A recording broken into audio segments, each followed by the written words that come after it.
Tara nga't mag-ukay-ukay nga tayo dito sa Litex mga mima ko. Mga mima ko, marami kayong mabibili dito at kung gusto nyo rin magtinda ay pwede kayo dito kumuha ng mga paninda nyo. Bale mga mima ko, dito lang naman yan sa Litex, makikita nyo yan. At bago kayo pumasok dyan, ang dami nyo pong madadaanan nga na pwede nyo pagbilhan. Dahil nasa bungad lang tong Japan surplus na to, ito talaga yung madalas naming inuunang daanan. Ilang stuffed toys yung pwede nyo bilhin dito. Last time nakabili din kami dito ng black sandals nung anak ko, ang ganda-ganda. This time, ang binili naman namin, itong si Minions. Yan yung napili namin. Ang daming cute na stuffed toys dito, mga mima ko. Pero, si Minions lang talaga yung napili namin kasi meron ding isang ganito yung anak namin. Marami silang cute na keychain dito. And ang nakita nga namin dito, si Damon tsaka si Becky. Kung nanonood kayo ng Spy Family, sila yung mga kaibigan ni Anya. Actually, yung isa hindi. Sobrang cute dito mga mare ko, pero hindi muna kami bumili kasi hindi pa siya pasok sa budget namin and meron talaga kaming dapat bilhin. So, kung gusto nyo dumaan dito mga mima ko, daanan nyo to kasi marami kayong mabibili dito. Ito mga mare ko, sa bungad lang din to ng Ukayan sa Litex nga. Dito naman kami bumibili ng mga second hand toys. Kami nabiling mga laruan dito mga mima ko, tapos yung iba talaga original para taga sila. Ito namang mga laruan na to mga mima ko, nasa 10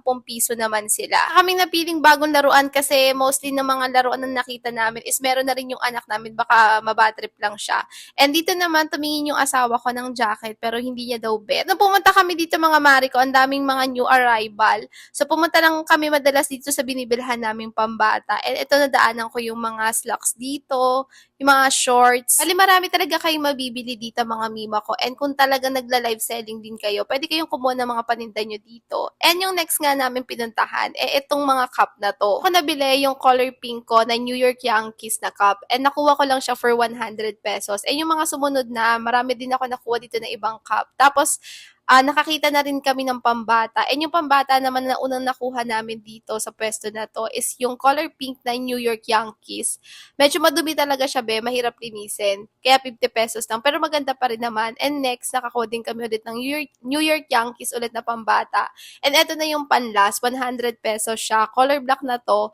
New York Yankees and New Era siya. Yung cup na hindi na namin binitawan mga Mariko kasi super ganda at magbabagay talaga dun sa anak ko. Bali, meron kasi din akong color black nito so matchy-matchy kami.